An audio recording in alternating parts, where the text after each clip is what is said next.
أغلبنا بيخاف من النقد، بنشوفه كهجوم شخصي، لكن الحقيقة إن النقد هو هدية مجانية ملفوفة بورق شكله مش حلو شوية، لكن اللي بيعرف يتعامل مع الهدية دي يركز فيها صح هو اللي بيوصل لمستوى تاني من التطور.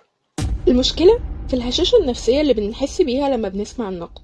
عقلنا اللاواعي بيترجمه على طول إن أنا شخص غير كافي، أو أنا فاشل، أو أنا مش قادر أحقق حاجة. بنركز على لهجة الناقد أو نيته، وبنهمل قيمة المعلومة اللي ممكن تكون جوه النقد ده، وبالتالي بنقفل على نفسنا وبنضيع فرص تحسين كبيرة جدا، وبنفضل ندور على المدح اللي بيثبت إننا صح حتى لو كنا غلط.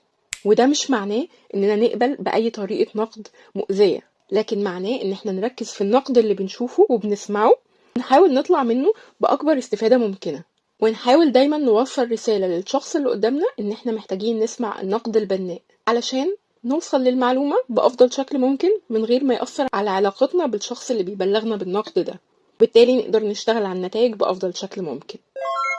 التعامل مع النقد هو مهارة فصل الرسالة عن المرسل، إنك تحول النقد من حكم عليك لبيانات قابلة للتحليل. المهارة دي بتعتمد على الاستقبال المحايد، إنك تسمع النقد بالكامل وبعدين تاخد وقتك علشان تفلتره.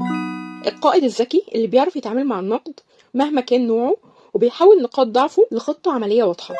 النقد البناء هو الوقود اللي بيخليك تتحرك من مكانك وتتقدم بسرعة، والنقد الهدام هو الفلتر اللي بتقدر تستخدمه علشان توصل لقيمة المعلومة اللي بتتقالك في شكل مش مناسب، لكن هتساعدك ان انت تكبر وتنمو.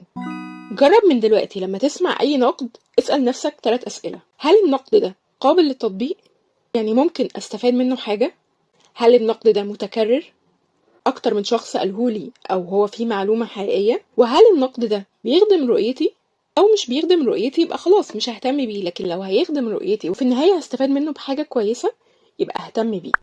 مجرد ما تجاوب على ال3 أسئلة دول هتعرف تستفيد من النقد ده وتحط خطة تساعدك تنمو وتكمل.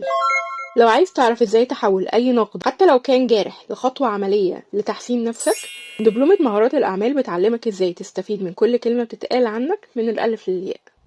ابعت لنا دلوقتي واحجز مكانك وابدأ معانا، وما تضيعش وقتك. لو عندك اي سؤال اكتبه لنا في التعليقات وهنرد عليك.